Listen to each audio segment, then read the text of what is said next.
फातिमा की रानी माँ, प्रभु यीशु की माँ, आसरा तू ही है माँ।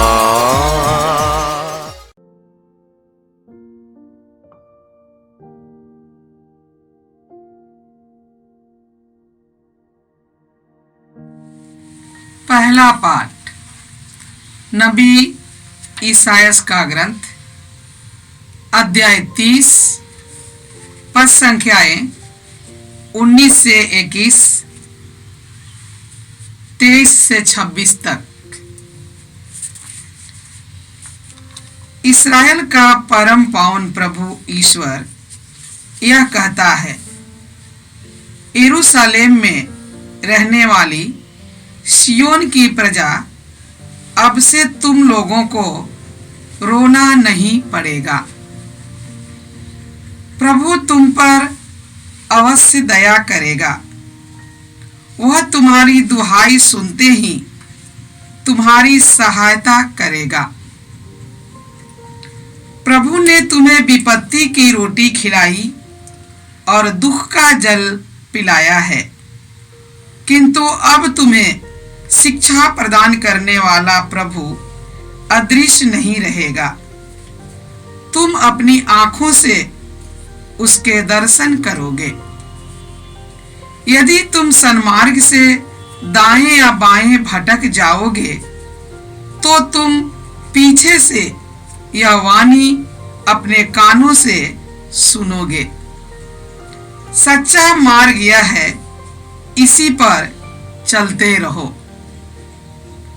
वह तुम्हारे बोए हुए बीज को वर्षा प्रदान करेगा और तुम अपने खेतों की भरपूर उपज से पुष्टिदायक रोटी खाओगे। उस दिन तुम्हारे चौपाए विशाल चारागाहों में चरेंगे। खेत में काम करने वाले बैल और गधे सूप और डालियां से फटकी हुई नमक मिली हुई भूसी खाएंगे। महाबद के दिन जब गढ़ तोड़ दिए जाएंगे, तो हर एक उत्तुंग पर्वत और हर एक ऊंची पहाड़ी से उमड़ती हुई जलधाराएं फूट निकलेगी।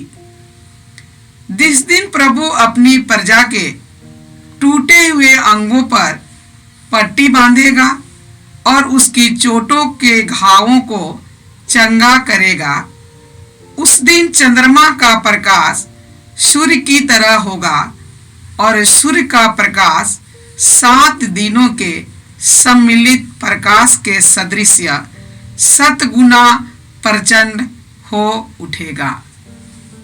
यह प्रभु की वाणी है। ईश्वर को धन्यवाद।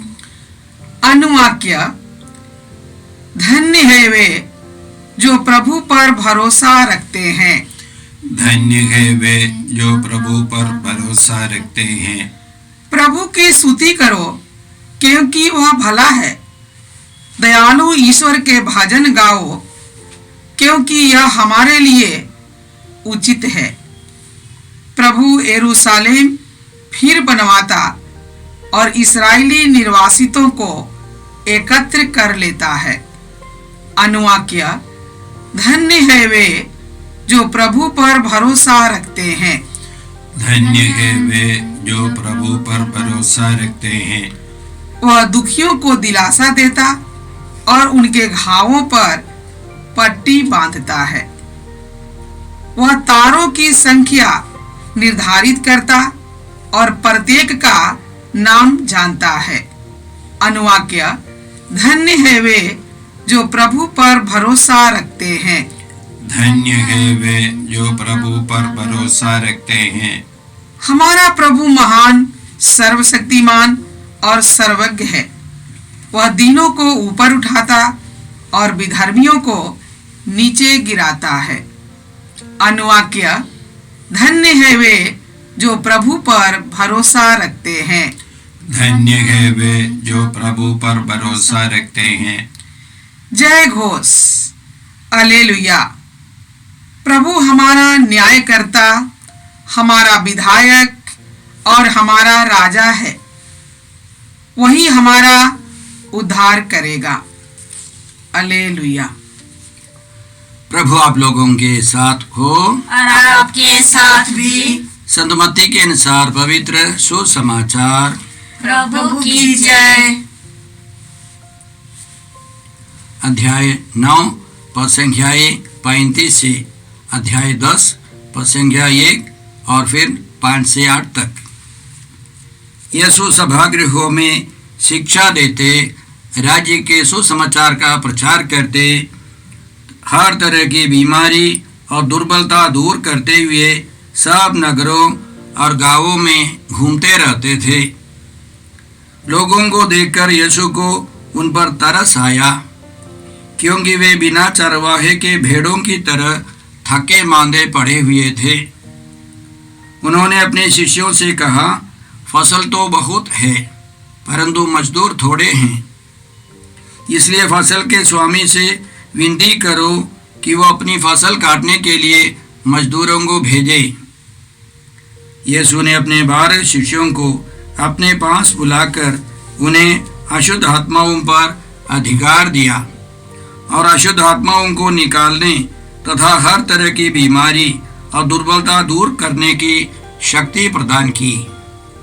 यीशु ने इन 12 को यह अनुदेश देकर भेजा, अन्य राष्ट्रों के यहाँ मत जाओ और समारियों के नगरों में प्रवेश मत करो, बल्कि इस्राएल के घराने की खोई हुई भेड़ों के यहाँ जाओ। राह चलते यह उपदेश दिया करो, स्वर्ग का राज्य निकट आ गया है। रोगियों को चंगा करो, मुर्दों को जिलाओ, कोढ़ियों को शुद्ध करो, नरक दूतों को निकालो। तुम्हें मुफ्त में मिला है, मुफ्त में दे दो। यह प्रभु यीशु का परम पवित्र सुसमाचार है। क्रिस्त की जय। जय यीशु। क्रिस्त में प्रिय भाई और बहनों, आज के सारे पाठों में मुख्य सारांश है कि ईश्वर दयालु है और वह हम पर तरस खाता है और हमारी भलाई चाहता है। हर बुराई को, बुरी अवस्था को ईश्वर भलाई में बदल सकता है। यशायाह नबी के द्वारा पहले पाठ में ईश्वर कहता है, अब तुम लोगों को रोना नहीं पड़ेगा। भले ही ईश्वर ने हमको विपत्ति की रोटी खिलाई, दुख का जल पिलाया, वह ईश्वर अब अदृश्य नहीं रहेगा। वह हमारे सामने आएंगे, हम उसके दर्शन करेंगे। अय्यूब के ग्रंथ में हम लोग इसी तरह पढ़ते हैं, वह बहुत दुखों से, कष्टों से गुजर कर ईश्वर से शिकायत कर रहा था। अंतिम में ईश्वर ने उसको दर्शन दिए और उसने इस सच्चे ईश्वर को अपनी आंखों के सामने देखा और उसका जीवन बदल गया। ईश्वर ने उसे भरपूर आशीर्वाद दिया, उसके अलावा उसकी संपत्ति, उसके जीवन को बढ़ाया। और उसी तरह ईश्वर कहता है, न केवल तुम मेरे दर्शन करोगे, लेकिन उसके अलावा तुम पवित्र आत्मा के मार्गदर्शन पाओगे। तुम सच्चे मार्ग से दाएं या बाएं भटक जाओगे तो पीछे से तुम पवित्र आत्मा की आवाज सुनोगे, सच्चा मार्ग यह है, इस पर चलते रहो। पवित्र आत्मा एक सच्चे भक्त को आगे ले चलेगा। यीशु ने यह आश्वासन दिया था, जब वह सत्य का आत्मा आएगा तो वह तुम्हें पूर्ण सत्य तक ले जाएगा और आने वाली बातों के विषय में बताएगा। तो दुख के द्वारा ईश्वर हमको आश्वासन देता है कि दुख के द्वारा हमारा विनाश नहीं है, हमारा विकास होगा। हम पवित्र आत्मा की शक्ति, प्रेरणा पाते रहेंगे। आगे ईश्वर का आश्वासन है, महाबत के बाद बड़े बड़े चमत्कार होंगे। हर उत्तुंग पर्वत, ऊंची पहाड़ी से जलधाराएं फूट निकलेंगी, नदियां बहेंगी और ईश्वर जिनके टूटे हुए अंगों पर पट्टी बांधेगा और उनके घावों की चोटों को चंगा करेगा, उस दिन चंद्रमा सूर्य के समान प्रकाश देगा और सूर्य 7 गुना प्रकाश देगा।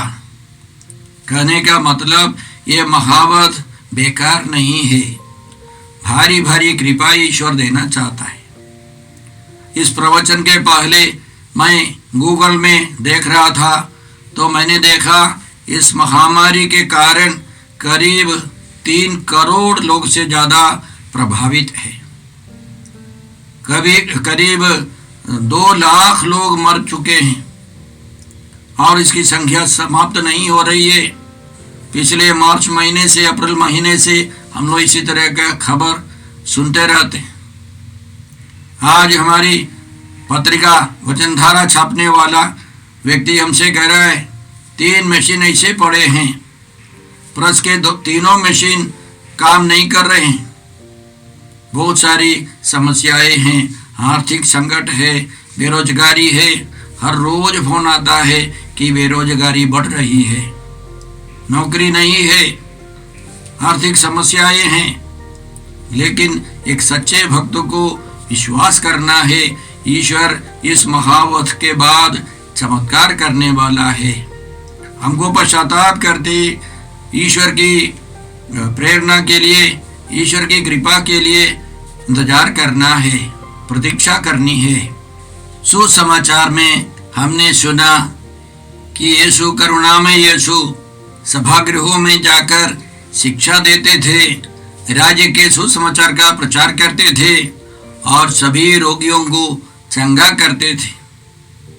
और वे लोगों पर, रोगियों पर, दीन दुखियों पर तरस खाते थे और उनको बहुत माया लगी, बहुत करुणा उन पर बरसाने लगे, क्योंकि वे बिना चरवाहे की भेड़ों की तरह भटक रहे हैं, थके मांदे पड़े हैं।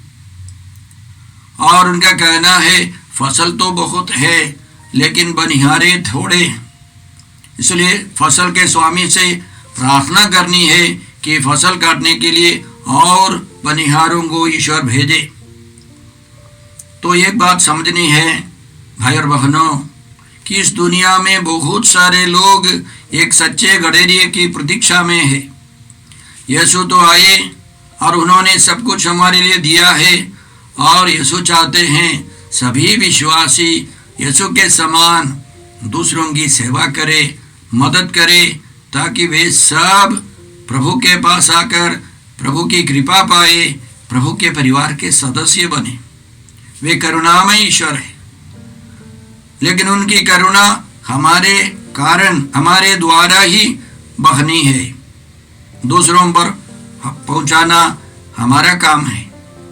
इसलिए यीशु ने 12 शिष्यों को अशुद्ध आत्माओं पर शक्ति देकर, सुसमाचार के प्रचार करने का अभिषेक देकर, रोगियों को चंगा करने की शक्ति देकर यीशु ने गांव गांव सब भेजा।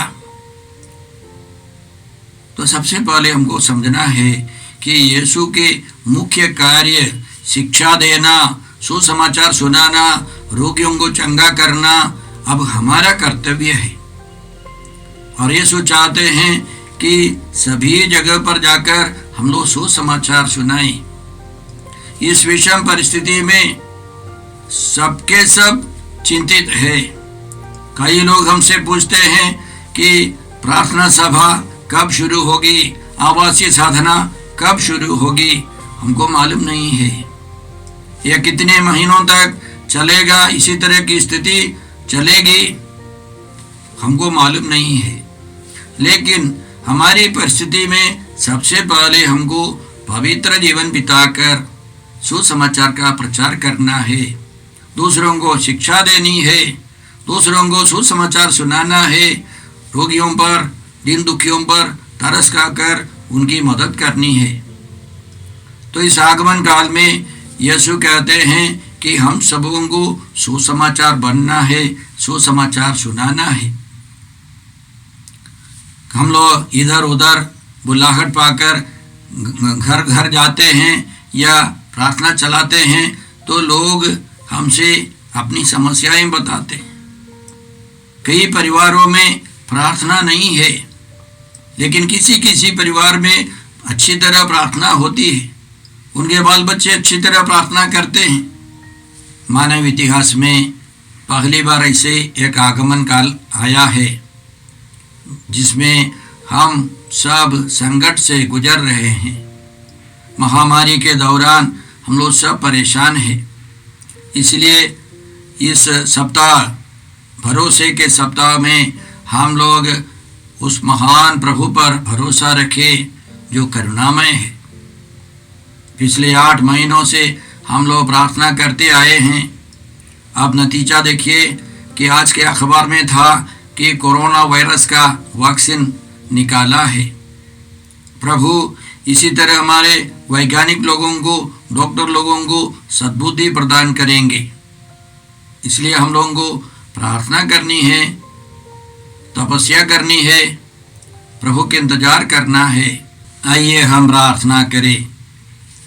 हे पिता ईश्वर, हे प्रभु यीशु, हे पवित्र आत्मा ईश्वर, इस आगमन काल में हम सब महामारी से गुजर रहे हैं। संसार भर के सभी लोगों को तेरे चरणों में समर्पित कर हम प्रार्थना करते हैं कि हम सब तुझ पर भरोसा रखें, तेरी अनंत करुणा का अनुभव करते रहें, हमारे जीवन में चमत्कार होने दे। हम ये प्रार्थना करते हैं प्रभु क्रिस्त के द्वारा, आमीन। हमारे प्रभु यीशु क्रिस्त की कृपा, ईश्वर का प्रेम तथा पवित्र आत्मा का साहचर्य आप सबों को प्राप्त हो, आमीन। जय यीशु क्रिस्त में प्रिय भाई और बहनों, प्रभु यीशु ने हमें आदेश दिया है संसार के कोने कोने में जाकर सारी सृष्टि को सुसमाचार सुनाओ। सुसमाचार सुनने के लिए और सुनाने के लिए एक अच्छा मौका है। आप कृपया इस चैनल का सब्सक्राइब करें, लाइक करें, शेयर करें, बेल आइकन दबाएं ताकि यहाँ की नई वीडियोस की सूचना आपको मिलती रहेगी। साथ साथ आप दूसरों को भी प्रेरणा दें इसका सब्सक्राइब करने के लिए। याद रखें, कल के मिसा के दैनिक पाठ और उस पर टिप्पणियाँ आज ही दोपहर के बाद हम लोग अपलोड करते हैं।